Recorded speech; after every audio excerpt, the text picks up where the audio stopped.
Ադրբեջանի իշխանությունները իրանական Սաբահ հեռուստաընկերությունը և Մեհր լրատվական գործակալությունը ճանաչել են թշնամական լրատվամիջոց։ Ճիշտ է, ֆորմալ որոշումը կայացրել է այսպես կոչված մամուլի խորհուրդը և կոշտ ձևակերպում չի օգտագործել, բայց փաստը, որ ադրբեջանական մամուլի միջոցներին, քաղաքական ու հանրային գործիչներին և փորձագետներին խորհուրդ է տրվել իրանական հեռուստաընկերության և լրատվական գործակալության հետ չհամագործակցել, այլ բան չի նշանակում։ Ավելի վաղ Իրանի հետախուզության նախարարությունն է թշնամի լրատվամիջոցների ցանկ հրապարակել, որտեղ ընդգրկված է Ադրբեջանի մեկ անկախ հեռուստատեսություն։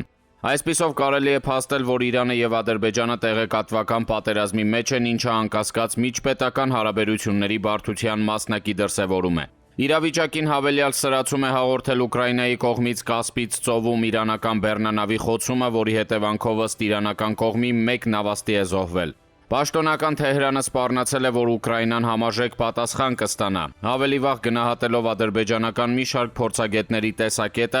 տպավորություն ենք փոխանցել, որ Կասպից ավազանը ռազմականանում է։ Ադրբեջանցի քաղաքագետ Իլգար Վելիզադեի կարծիքով հասկանալի է, որ Ուկրաինան պայքարում է իր ինքնիշխանության համար և համարում, որ ցանկացած երկրի կողմից դրան հակադարձելու միջոցները օրինական թիրախ են, բայց այստեղ կա այլ, բավական վտանգավոր հանգամանք։ Նա պարզաբանել է, որ Կասպից ծովի իրավական կարգավիճակի մասին համաձայնագիրը կայացել է հատակը բաժանում ենք, ծովը մնում է ընդհանուր սկզբունքով։ Ադրբեջանցի քաղաքագետի գնահատմամբ, եթե Իրանի ռազմանավը ցանկանա անցնել Ռուսաստանի կողմը, իսկ ադրբեջանականը Ղազախստանի կամ Ռուսաստանի, նա համաձայն ընդհանուր ջրավազանի մասին կոնվենցիայի այդ իրավունքը ունի։ Նկատելիորեն ծածկագրված այս ձևակերպումը եթե թարգմանենք, ապա կարելի է ասել, որ Բաքվում անհանգստացած են Կասպից ծովում Ռուսաստան-Իրան հաղորդակցության անվտանգությունն ապահովելու համար Մոսկվայի և Թեհրանի հնարավոր գործողություններից։